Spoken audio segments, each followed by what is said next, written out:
Hello everyone, I welcome you all to e-student platform।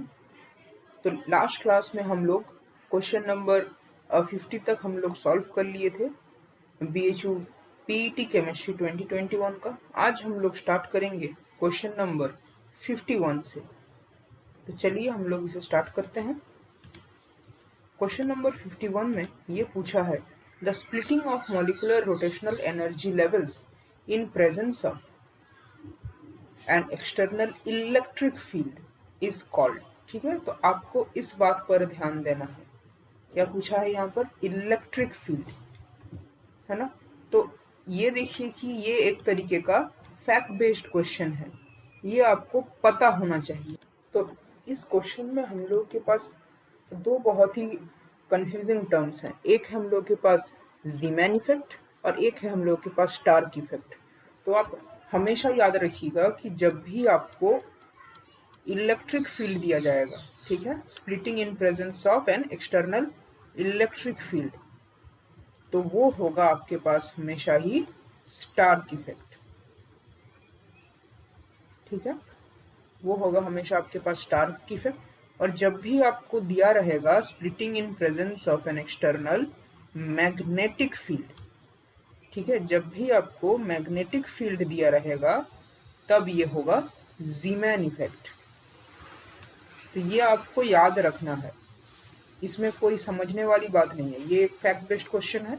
ठीक है, तो इसका आंसर हो जाएगा हम लोग के पास स्टार्क इफेक्ट। ठीक है, तो ये ऑप्शन 1 और ऑप्शन 4 के बारे में तो मैंने आपको बता दिया है, लेकिन ये ऑप्शन 2 और ऑप्शन 3 के बारे में आप पढ़ लीजिएगा ज़रूर खुद से एक बार सर्च करके, वो आपके लिए बेनिफिशियल रहेगा।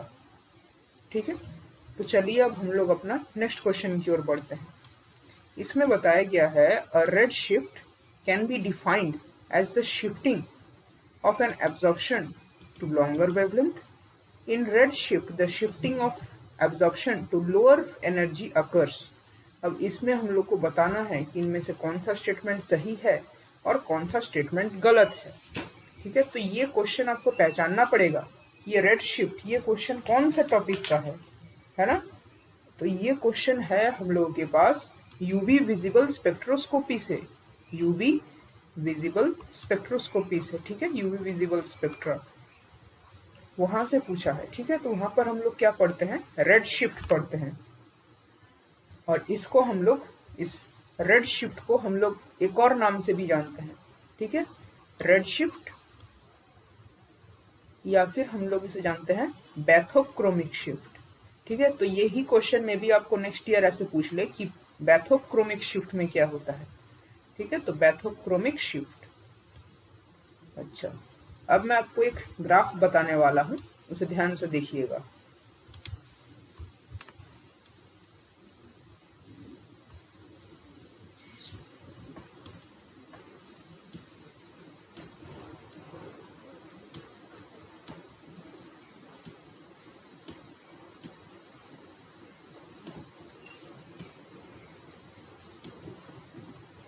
अब इसे ध्यान से देखिए। सपोज ये हम लोगों का एक स्पेक्ट्रा आया है। ठीक है, सपोज ये हम लोगों का एक स्पेक्ट्रा आया है। अब इसका सिग्नल है, इसका जो मैक्सिमम अब्जॉर्बेंस है वो यहाँ पर है। ठीक है, इधर हम लोग देखते हैं अब्जॉर्बेंस, इधर हम लोग देखते हैं लैम्डा, है ना। तो इसका जो मैक्सिमम जो अब्जॉर्बेंस है वो है इधर।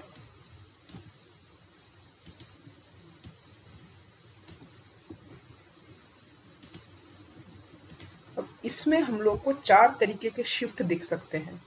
ठीक है, इसमें हम लोग को 4 तरीके के शिफ्ट दिख सकते हैं। जो सबसे पहला जो हम लोग का कंसर्न है वो है, वो शिफ्ट होगा इस साइड, उसे हम लोग क्या बोलेंगे? Red shift. दूसरा, वो शिफ्ट होगा इस साइड, इसे हम लोग क्या बोलते हैं? Blue shift.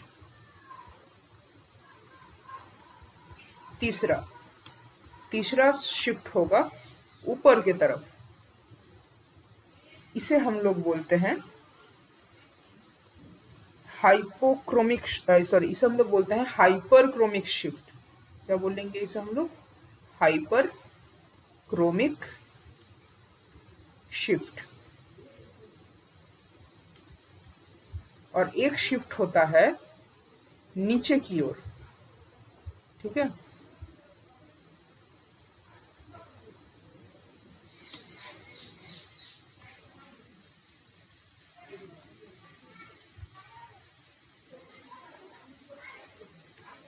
एक शिफ्ट होगा नीचे की ओर,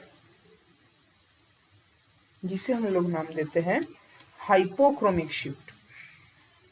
इसे हम लोग नाम देंगे हाइपोक्रोमिक शिफ्ट। अब मैं आपको इन शॉर्ट बता देता हूं कि इनमें क्या क्या होता है। हाइपोक्रोमिक शिफ्ट में क्या होता है, इसमें इंटेंसिटी डिक्रीज करता है। और हाइपरक्रोमिक शिफ्ट में क्या होता है, इसमें इंटेंसिटी इंक्रीज करता है। और ये जो रेड शिफ्ट है, या फिर इसे हम लोग क्या बोलते हैं, बैथोक्रोमिक शिफ्ट। इसे हम लोग क्या बोलते हैं, बैथोक्रोमिक शिफ्ट। इसमें क्या होता है, इसमें जो हम लोग का लैम्डा है वो इंक्रीज करता है, ठीक है। जो हम लोग का लैम्डा मैक्स है ना, इस पोजीशन को हम लोग लैम्डा मैक्स नाम से जानते हैं। तो इसमें लैम्डा मैक्स इंक्रीज करता है। और जो ये ब्लू शिफ्ट है,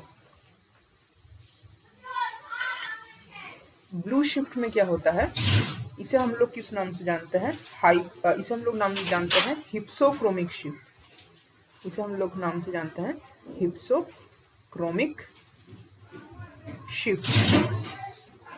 इसमें क्या होता है, जो ये लैम्डा मैक्स है ये इसमें डिक्रीज कर जाता है, ठीक है। तो ये चार्ट आपके लिए बहुत बेनिफिशियल होगा, इसीलिए मैंने आपको ये वाला बताया है, ठीक है।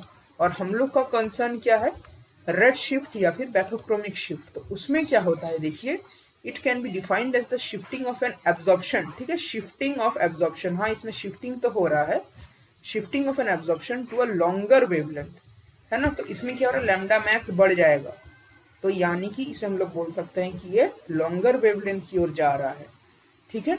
तो ये स्टेटमेंट ट्रू है। और वहीं पर यदि पूछता है कि ये ब्लू शिफ्ट होता तो क्या होता, तो इसे हम लोग बोलते हैं कि it is shifting of absorption to shorter wavelength. अच्छा, next, in red shift the shifting of absorption to lower energy occurs. अच्छा, इस स्टेटमेंट को कैसे हम लोग टैकल करेंगे, देखिए, आप सभी लोगों को ये पता है कि energy E is equals to H nu which is equals to H C by lambda.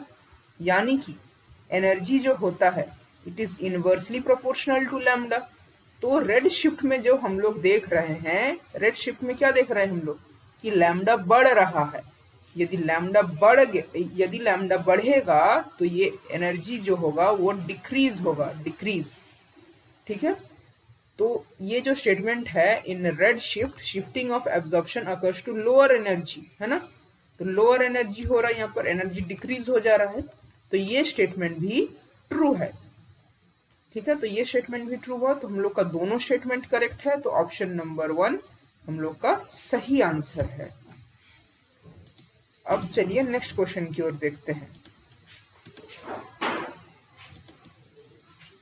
Next है क्वेश्चन नंबर 53। ये बहुत ही सिंपल क्वेश्चन है। इसमें देखिए क्या पूछा जा रहा है, ये है डेल्टा स्क्वायर, ठीक है। इन दिस इक्वेशन, ये कुछ एक इक्वेशन दिया है, इसमें इसे हम लोग क्या नाम से जानते हैं। तो सबसे पहले आपको ये क्वेश्चन जानना पड़ेगा कौन से चैप्टर का है। दिस इज फ्रॉम क्वांटम, है ना, क्वांटम केमिस्ट्री से है। तो इसमें हम लोग श्रोडिंगर इक्वेशन पढ़ते हैं, ठीक है। और उसी इक्वेशन का एक ये फॉर्म है, ठीक है। उसी श्रोडिंगर इक्वेशन का एक फॉर्म ये भी है, ठीक है। श्रोडिंगर इक्वेशन क्या था, मैं आपको इन ब्रीफ बता देता हूं बस कि श्रोडिंगर इक्वेशन हम लोग क्या एक्सप्रेशन यूज करते थे। इन 3D श्रोडिंगर इक्वेशन को हम लोग कुछ ऐसे लिख सकते हैं, देखिए, H square minus H square by 8 pi square m, और यहाँ पर हम लोगों के पास रहेगा delta square psi delta X square plus delta square psi delta Y square plus delta square psi delta Z square plus V, और इस पूरे को हम लोग लिखते हैं इंटू साई, सॉरी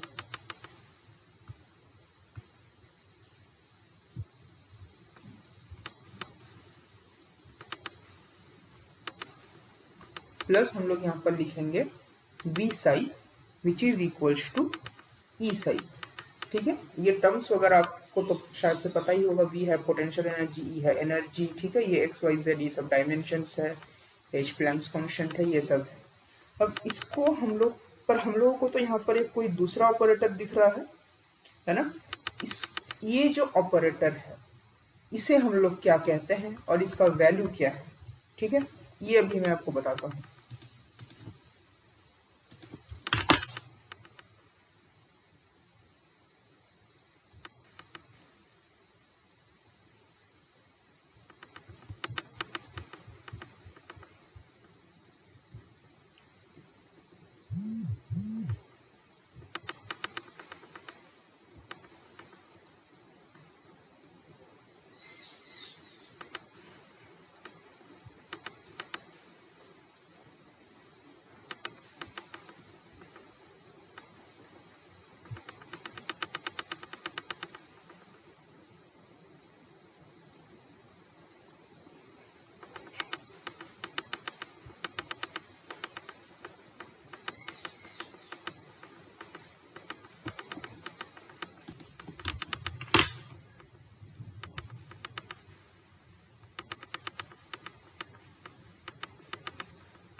देखिए, इसे आप लोग बहुत अच्छे से जानते होंगे फोटोसेंसिटाइजर को, है ना। इसका एक बहुत ही सिंपल एग्जाम्पल है। हम लोग फोटोसिंथेसिस पढ़ते हैं, ठीक है। फोटोसिंथेसिस में क्या होता है, उसमें CO2 आता है और साथ में आता है वाटर, और इन प्रेजेंस ऑफ क्या रहता है, क्लोरोफिल, ठीक है, इन प्रेजेंस ऑफ क्लोरोफिल। और प्रोडक्ट क्या बनता है, H12O6 प्लस यहाँ पर O2 रिलीज हो जाता है। तो इस रिएक्शन में क्या होता है, ये जो क्लोरोफिल है ना, ये क्लोरोफिल क्या करता है, it absorbs light, it absorbs light, है ना। और ये क्लोरोफिल ही काम करता है किसके जैसा, ये क्लोरोफिल काम करता है एज ए फोटो सेंसिटाइजर, ठीक है। ये क्लोरोफिल काम करता है एज ए फोटोसेंसिटाइजर, और इस रिएक्शन को हम लोग नाम देते हैं फोटोसेंसिटाइजेशन। यानी कि फोटोसेंसिटाइजेशन में क्या होता है कि एक केमिकल रिएक्शन होता है, मगर उसमें कोई एक स्पीसीज एक फोटोसेंसिटाइजर की तरह एक्ट करता है, मतलब उसमें कोई एक कोई मॉलिक्यूल होता है जो कि लाइट को एब्जॉर्ब करता है। तो ये भी इसका ऑपोजिट तो नहीं होगा, तो ये ऑप्शन भी गया। अब बचता है हम लोग के पास केमिलुमिनेसेंस, और सही आंसर तो केमिलुमिनेसेंस ही है। इसमें क्या होता है, ये वाला रिएक्शन फॉलो होता है कि एक केमिकल रिएक्शन होता है जिसके कारण से हम लोग के पास लाइट एमिट होता है, वो होता है केमिलुमिनेसेंस। और केमिलुमिनेसेंस का एक बहुत ही बेहतरीन एग्जाम्पल क्या है, ग्लो स्टिक्स। ग्लो स्टिक्स के बारे में आप गूगल करके पता कर सकते हैं। अब चलिए नेक्स्ट क्वेश्चन देखते हैं। इसमें क्या बताया गया है, the ratio of translational partition functions, ठीक है। तो गौर कीजिएगा, इसमें क्या पूछा है हम लोगों से, translational partition function of D2 and H2 confined independently to a 100 centimeter cube vessel at 25 degree C। तो ये क्वेश्चन सबसे पहले आपको आइडेंटिफाई करना पड़ेगा। ये क्वेश्चन है हम लोग के पास स्टैटिस्टिकल थर्मोडाइनमिक्स का, ठीक है, स्टैटिस्टिकल थर्मोडाइनमिक्स का। इसमें पूछा है ट्रांसलेशनल पार्टीशन फंक्शन। देखिए ट्रांसलेशनल पार्टीशन फंक्शन का जो फॉर्मूला होता है वो होता है, जो ये translational partition function Q is equals to V by capital lambda Q, जहां पर कैपिटल लैम्डा Q और जहां पर कैपिटल लैम्डा क्या होता है, ये होता है h into beta divided by 2πm to the power half, which is equals to, मतलब जब आप इसमें बीटा का वैल्यू पुट करेंगे तो ये हो जाएगा आपके पास h by 2πm kt to the power half. ठीक है, तो बीटा का वैल्यू हम लोग को सभी को पता है, beta is equals to 1/kt, है ना, ये आप पढ़ते ही हैं स्टैटिस्टिकल थर्मोडायनामिक्स में। ठीक है, तो ये उसका फॉर्मूला हो गया है। अब यदि देखिए क्वेश्चन आपको पढ़ के इसमें आपको अंदाजा लगाना पड़ेगा कि इसमें आपको पूछ क्या रहा है। H2 और D2 के बीच में आपको कंपैरिजन पूछ रहा है, तो H2 और D2 के बीच में कंपैरिजन कहाँ पर है, एटॉमिक नंबर तो सेम है और कई सारे प्रॉपर्टीज भी सेम होते हैं, तो इनमें जो फर्क आएगा वो आएगा मास का, है ना। जो मास होता है, ठीक है, मास ऑफ हाइड्रोजन कितना होगा 1 और मास ऑफ डॉयटोरियम कितना होगा 2। ठीक है, तो ये दोनों में फर्क होता है, तो आपको इसे पहचानना पड़ेगा, है ना। अच्छा, और ये H2 हो जाएगा, मास ऑफ H2 हो जाएगा, तो ये आपका हो जाएगा 2 और D2 हो जाएगा, ये आपका हो जाएगा 4। तो ऐसे करके आपको पहचानना पड़ेगा। तो इस क्वेश्चन में हम लोग क्या करेंगे, ये जो मास के अलावा जितने भी ये सारे टर्म्स हैं, ठीक है, इनको हम लोग एक कांस्टेंट अज्यूम कर लेते हैं A। ठीक है, तो इसे हम लोग लिख सकते हैं A divided by m to the power half, है ना, इसमें हम लोग अज्यूम कर सकते हैं। ठीक है, तो A में हम लोग इस हाफ वाले पावर को भी इंक्लूड किए हुए हैं। ठीक है, तो उस हिसाब से हम लोग क्या लिख सकते हैं यहाँ पर, ये जो कैपिटल लैम्डा है दिस इज इक्वल्स टू, मतलब capital lambda cube, this is equals to A cube divided by m to the power 3/2। ठीक है, तो उस हिसाब से जो ये हम लोग का Q हुआ, Q क्या होगा, V divided by A cube divided by m to the power 3/2, यानी कि V divided by A cube into m to the power 3/2। ठीक है, अब हम लोग को कंपेयर करना है किसमें, D2 एंड H2 में। ठीक है, तो यहाँ पर हम लोग लिखने वाले हैं Q of D2 divided by Q of H2। ठीक है, तो इसमें क्या आएगा, देखिए एक टर्म तो आपका ये आएगा V by A cube into m of H2 to the power 3/2 divided by V by A cube into m of, sorry यहाँ पर होगा D2, यहाँ पर होगा into m of H2 to the power 3/2। ठीक है, तो यहाँ पर हम लोग क्या देखेंगे कि ये टर्म्स कैंसिल आउट हो रहे हैं, ये टर्म्स कैंसिल आउट हो रहे हैं, तो ओवरऑल हम लोग के पास क्या बच रहा है, m of D2 divided by m of H2 whole to the power 3/2। इसे जब हम लोग सॉल्व करेंगे तो देखिए डॉयटोरियम, ठीक है, मॉलिक्यूल D2 मॉलिक्यूल का मास क्या होगा, एक डॉयटोरियम का मास होता है 2, तो फिर मास ऑफ D2 हो जाएगा 4 और एक हाइड्रोजन का मास होता है 1, तो mass of hydrogen mass of H2 हो जाएगा 2, तो फिर ये आ जाएगा आपके पास 4 divided by 2 whole to the power 3/2 which is equals to 2 to the power 3/2, है ना, क्योंकि ये तो आपको पता ही है कि ये कैंसिल आउट हो जाएंगे, है ना। तो हम लोग का जो आंसर होगा वो होगा 2 टू द पावर 3/2। तो सही आंसर क्या होगा, ऑप्शन नंबर 1। ठीक है, और ये सारे के सारे गलत ऑप्शंस होंगे।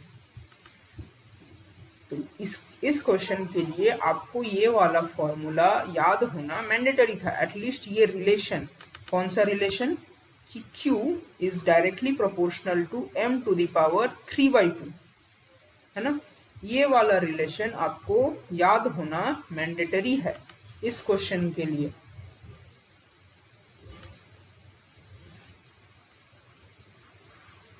ये वाला रिलेशन,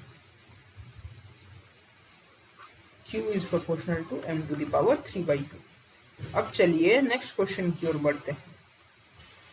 देखिए ये क्वेश्चन ना बहुत ही इंटरेस्टिंग है और साथ ही में बहुत ही कंफ्यूज भी कर सकता है। ठीक है, तो सबसे पहले इसमें क्या पूछा है, देखिए क्वेश्चन में हम लोग को इसमें से ये सारे जो आप मॉलिक्यूल्स देख रहे हैं ये सब आइसोमर्स है, कॉन्फॉर्मेशनल आइसोमर्स है। ठीक है, इनमें से बताना है कि कौन कौन से थ्रियो आइसोमर्स है। ठीक है, तो सबसे पहले तो हम लोग को ये पता होना चाहिए कि इराइथ्रो और थ्रियो क्या होता है। ठीक है, और ये पता होना चाहिए कि उसे हम लोग देखते कैसे हैं। तो चलिए मैं आपको ये अच्छे से बता देता हूँ, है ना। देखिए इराइथ्रो और थ्रियो, है ना। लेट सपोज हम लोग एक ऐसा मॉलिक्यूल लेते हैं, ठीक है, और इधर पर भी एक वैसा मॉलिक्यूल लेते हैं। यहाँ पर हम लोग क्या रखेंगे, CH3, इधर रख लीजिए मे बी C2H5, इधर भी रख लीजिए CH3, इधर रख लीजिए C2H5। ठीक है, अब यहाँ पर हम लोग फिल कर रहे हैं HH OH OH, फिर यहाँ पर हम लोग फिल करेंगे H OH OH H। ठीक है, अब आपको ये देखना है कि यदि ये जो दोनों OH ग्रुप है यदि ये सेम साइड पर है तब इसे हम लोग नाम देते हैं इराइथ्रो। क्या नाम देते हैं इसे हम लोग, इराइथ्रो। और यदि ये जो दोनों OH ग्रुप है, मतलब ये जो मतलब कि दो ग्रुप्स होते हैं, यदि वो सेम साइड में है तो इराइथ्रो, और यदि वो दोनों ग्रुप्स अलग अलग साइड में होते हैं तब हम लोग उसे नाम देते हैं थ्रियो। ठीक है, इस हिसाब से हम लोग देख सकते हैं। तो ये होता है नोमेनक्लेचर, इराइथ्रो थ्रियो नोमेनक्लेचर। अच्छा, एक और बात जो मुझे आपको बताना था वो क्या था कि हम लोग को कन्वर्ट कैसे करना है स्ट्रक्चर्स को, है ना। यदि सपोज आपके पास ये दिया हुआ है न्यूमैन प्रोजेक्शन में और आपको तो कन्वर्ट करना है इस प्रोजेक्शन में, बिकॉज ये इस वाले में हम लोग जानते हैं इसका नोमेनक्लेचर, तो हम लोग को इस फॉर्म में कन्वर्ट करना है। तो आपको हर एक जो ऑप्शन दिया है उसमें आपको कुछ ऐसा करके दिया हुआ है, मतलब उसका स्टैगर्ड फॉर्म में आपको दिया है, और हम लोग को इसे कन्वर्ट करना है इसका ये इस फॉर्म को हम लोग बोलते हैं फिशर प्रोजेक्शन, और इसको हम लोग बोलते हैं न्यूमैन प्रोजेक्शन। ठीक है, न्यूमैन प्रोजेक्शन। ठीक है, तो मे भी यहाँ पर आपको दिया है D, E और F, आपको इसको इसमें कन्वर्ट करना पड़ेगा। तो सबसे पहला आप क्या कीजिए, आप इसे इक्लिप्स्ड फॉर्म में सबसे पहले हम लोग को उसे कन्वर्ट करना होगा। ठीक है, उसके लिए बेस्ट तरीका क्या है, आप ये जो D है आप इसको ऐसे अज्यूम कीजिए कि ये इसके अलोंग यहाँ पर D है, ये जो E है आप इसे ऐसे अज्यूम कीजिए कि ये B के यहाँ पर ये E है, और ये जो F है इसे ऐसे अज्यूम कीजिए कि ये C के यहाँ पर ये F है। ठीक है, तो यानी कि ये स्ट्रक्चर कुछ ऐसा दिखेगा। देखिए ये हो गया हम लोग के पास A, ये हो गया B, ये हो गया C। ठीक है, यहाँ से हम लोग को दिखेगा D, यहाँ से दिखेगा E, और यहाँ से दिखेगा F। ठीक है, तो सबसे पहले हम लोग को इसे स्टैगर्ड फॉर्म से, इसे हम लोग क्या बोलते हैं, स्टैगर्ड फॉर्म से इसे हम लोग को कन्वर्ट करना पड़ेगा इक्लिप्स्ड फॉर्म में, इक्लिप्स्ड फॉर्म। फिर इसके बाद हम लोग इसे कन्वर्ट करेंगे फिशर फॉर्म में। तो वो कैसे हो पाएगा मैं आपको बताता हूँ। देखिए हम लोग इस फॉर्म में ला लिए, अब हम लोग को इसे कन्वर्ट करना है अब इसे कन्वर्ट करना है फिशर फॉर्म में, है ना। तो इसमें क्या रूल है, देखिए ये सी हम लोग का राइट साइड में है तो हम लोग सी लिख देंगे। अच्छा, ये वाला जो कार्बन है ना, ये वाला, ये हम लोग के पास फ्रंट वाला कार्बन है। ठीक है, ये फ्रंट वाला कार्बन है, तो ये फ्रंट वाला कार्बन इस फ्रंट वाले कार्बन के साथ मैच करेगा। ठीक है, तो सी हम लोग को राइट साइड में दिख रहा है, यहाँ पर भी हम लोग सी राइट साइड में लिख देंगे। बी हम लोग को लेफ्ट साइड में दिख रहा है, यहाँ पर भी बी हम लोग लेफ्ट साइड में लिख देंगे, ठीक है। और ए को हम लोग ऐसे नीचे लिख देंगे, हो गया। अब इसमें देखिए एफ हम लोग को राइट साइड में दिख रहा है, एफ हम लोग राइट साइड में लिख देंगे। ई हम लोग को राइट साइड, ई हम लोग को लेफ्ट साइड में दिख रहा है, ई हम लोग लेफ्ट साइड में लिख देंगे, और बचा है डी, ठीक है। तो इस तरीके से हम लोग इसे कन्वर्ट कर सकते हैं।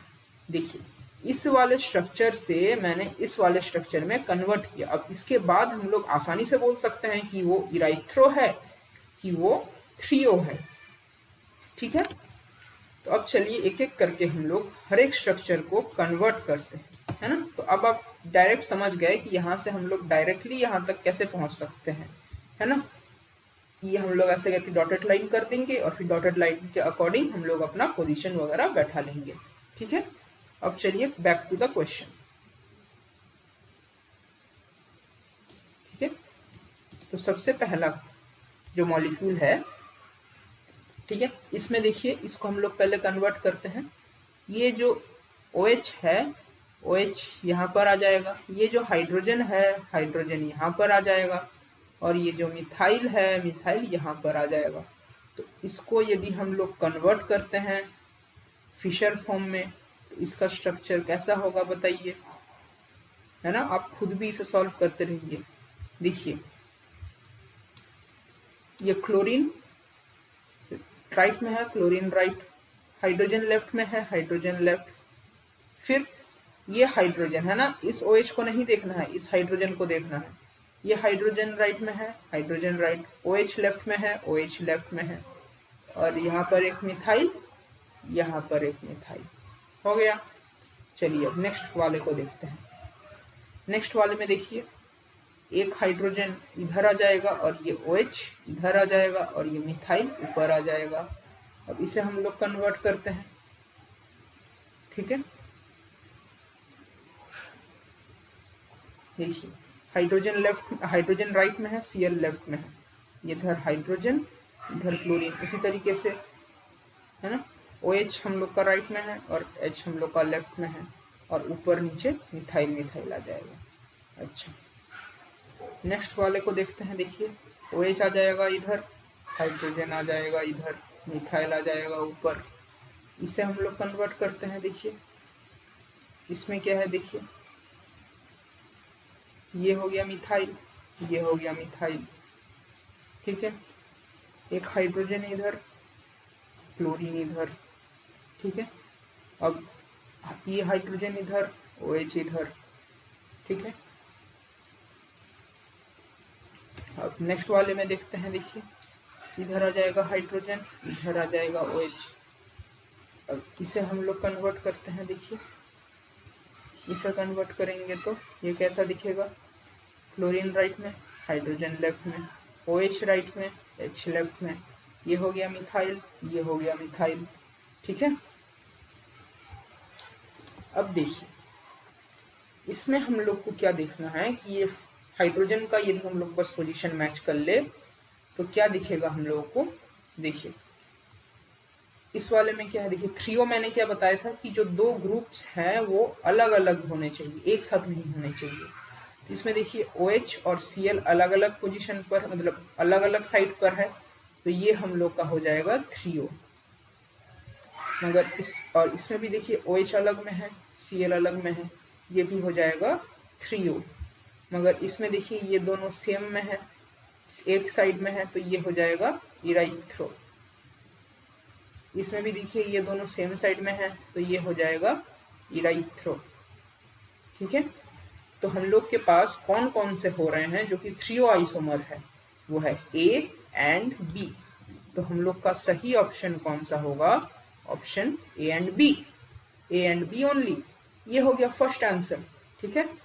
ये हो गए इराइथ्रो आइसोमर्स। और यदि आपसे पूछता कि सॉरी, ये हो गए threo isomers A and B, और यदि आपसे पूछता इराइथ्रो आइसोमर्स कौन कौन से है, तो वो क्या होते, C एंड D। ये होते हैं आपके पास इराइथ्रो आइसोमर्स, मगर आपसे पूछा है थ्रियो आइसोमर्स, ठीक है। अब चलिए नेक्स्ट क्वेश्चन की ओर बढ़ते हैं। नेक्स्ट क्वेश्चन में पूछा है the rate of travel, the rate of travel of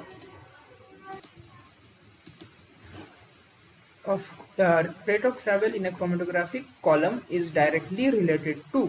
अब ऑप्शन, अब हम लोग के पास कुछ ABCD करके दिया हुआ है। देखिए, partition of molecules between mobile phase and stationary phase, analysis time, surface activity of relation,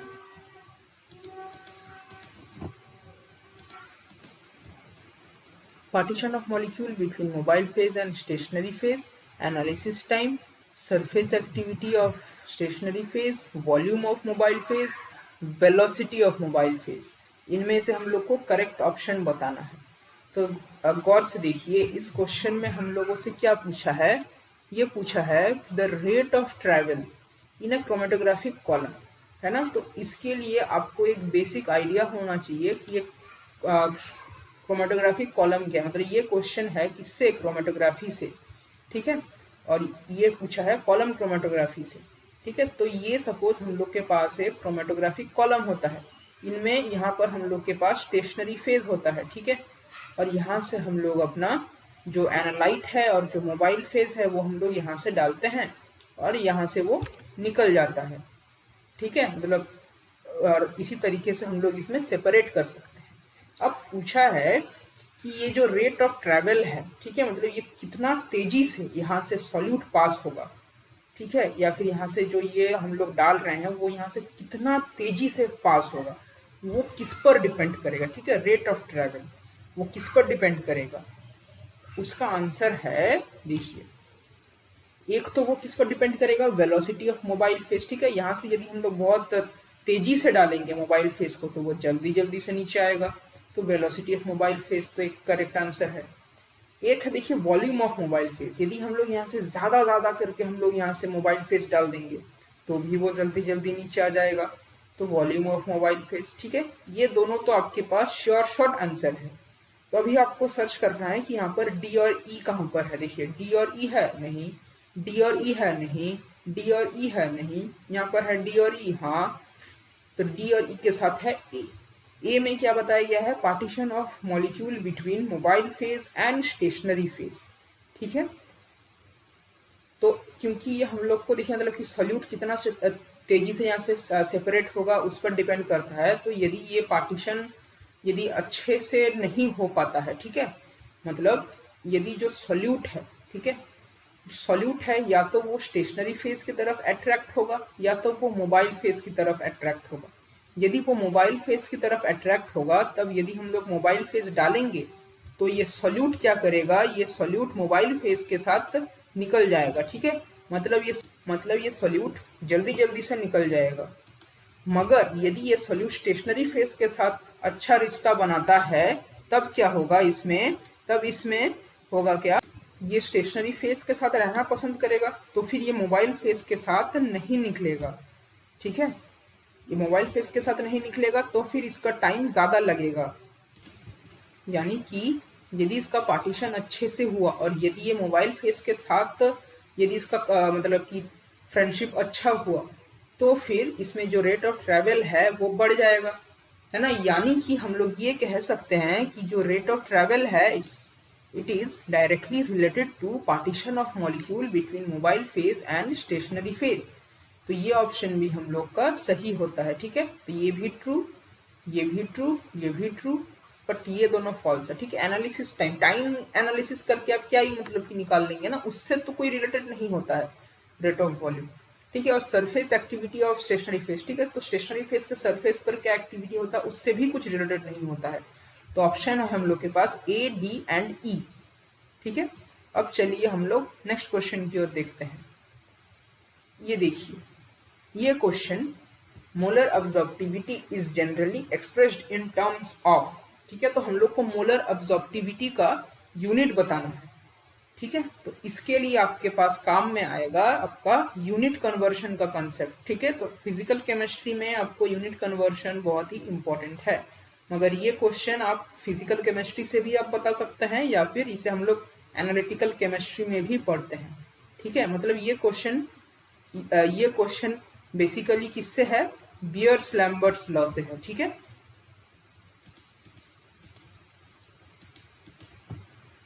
इसे हम लोग किस में देखते हैं, बियर्स लैम्बर्ट्स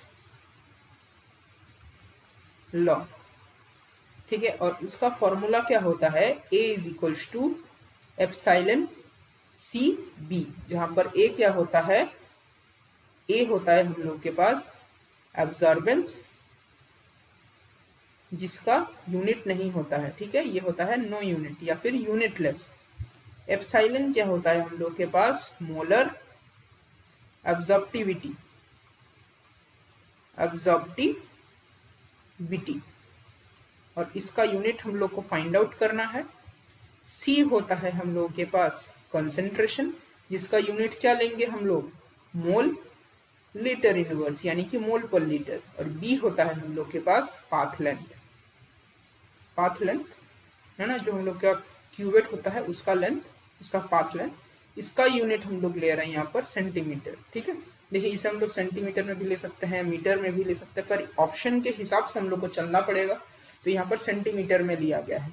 अब हम लोग को बताना है कि एप्सिलॉन का यूनिट क्या होगा, ठीक है। ये हम लोग सिंपली कर सकते हैं, कैसे, देखिए डायमेंशन वगैरह जो हम लोग इसका यूनिट वगैरह देख सकते हैं, आराम से ये क्वेश्चन हो जाएगा। देखिए A is equals to epsilon C B, ठीक है। तो A का यूनिट कुछ नहीं है, तो इसे हम लोग 1 एज्यूम कर ले रहे हैं। एप्सिलॉन को हम लोग को निकालना है, इंटू C क्या होता है, ये होता है मोल पर लीटर इनवर्स, सॉरी मोल पर लीटर, ठीक है। तो इसे हम लोग लिख देते हैं, ये है हम लोग के पास मोल लीटर इनवर्स, और B का यूनिट क्या होता है, सेंटीमीटर। तो यहाँ से हम लोग क्या निकालेंगे, एप्सिलॉन का यूनिट क्या हो जाएगा, ये हो जाएगा 1 divided by mole litre inverse और सेंटीमीटर, ठीक है, विच इज इक्वल्स टू, ये क्या हो जाएगा आपके पास, मोल इनवर्स लीटर और सेंटीमीटर इनवर्स है ना, ये सब ऊपर आ गए तो इनका इनवर्स इनवर्स हो जाएगा, और लीटर इनवर्स का इनवर्स हो जाएगा लीटर, ठीक है। अब इसी को ही हम लोग थोड़ा सा अरेंज करके कैसे लिख सकते हैं, ये हो जाएगा आपके पास litre mole inverse centimetre inverse, ठीक है। तो हम लोग का करेक्ट ऑप्शन हो जाएगा ऑप्शन नंबर 1, ठीक है। अब देखिए इसमें एक कंफ्यूजन इसमें भी रहता है कि ये लीटर ग्राम इनवर्स सेंटीमीटर इनवर्स क्यों नहीं हो सकता, हम लोग इसे ग्राम पर लीटर भी तो ले सकते हैं ये मोलर एब्जॉर्प्टिविटी को। लेकिन ध्यान से देखिए ये बताया गया यहाँ पर आपको स्पेसिफिकली कि ये मोलर एब्जॉर्प्टिविटी है, ठीक है। एक हम लोग के पास फॉर्मूला होता है A is equals to epsilon CB, और एक हम लोग के पास फॉर्मूला होता है A is equals to ABC, ठीक है, या फिर ACB जो भी आप लें। तो इसमें ये जो होता है एप्सिलॉन, ये होता है मोलर एब्जॉर्प्टिविटी, और इसमें जो ये A होता है, ठीक है, ये होता है स्पेसिफिक एब्जॉर्प्टिविटी, ये होता है स्पेसिफिक एब्जॉर्प्टिविटी। इसका यूनिट हम लोग लेते हैं, सॉरी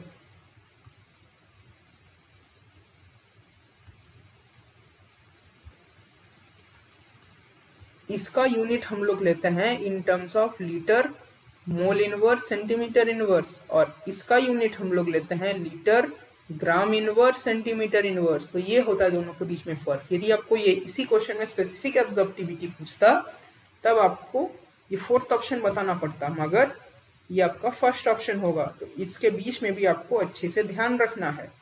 अच्छा, नेक्स्ट क्वेश्चन की ओर देखते हैं। इसमें बताया गया कि इधर हम लोग के पास है चिलेट रिंग का साइज, ठीक है, 5 मेंबर चिलेट, 6 मेंबर चिलेट, 7 या 8 मेंबर चिलेट, और इधर है हम लोग के पास उनका लॉग के वैल्यू। लॉग के वैल्यू क्या है, ये जो उनका इक्विलिब्रियम कांस्टेंट है उसका लॉग वैल्यू है, ठीक है। और ये दर्शाता है यदि लॉग वैल्यू ज्यादा हुआ, ठीक है, यदि लॉग के वैल्यू ज्यादा हुआ यानी कि वो जो चिलेट रिंग है ना, वो ज्यादा स्टेबल होगा, ठीक है, उसका स्टेबिलिटी बहुत ज्यादा होगा, ठीक है। तो ये आमतौर पर हम लोग जानते हैं कि जो 5 मेंबर्ड और 6 मेंबर्ड रिंग्स होते हैं वो क्या होते हैं, ज्यादा स्टेबल होते हैं rather देन 4 मेंबर, 3 मेंबर या फिर 7 मेंबर, 8 मेंबर। तो उसी कंसेप्ट को यहाँ पर हम लोग को अप्लाई करना होगा, ठीक है।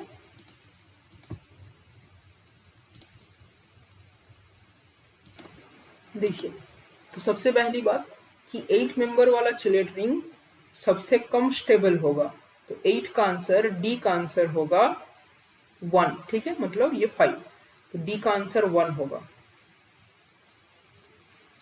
सॉरी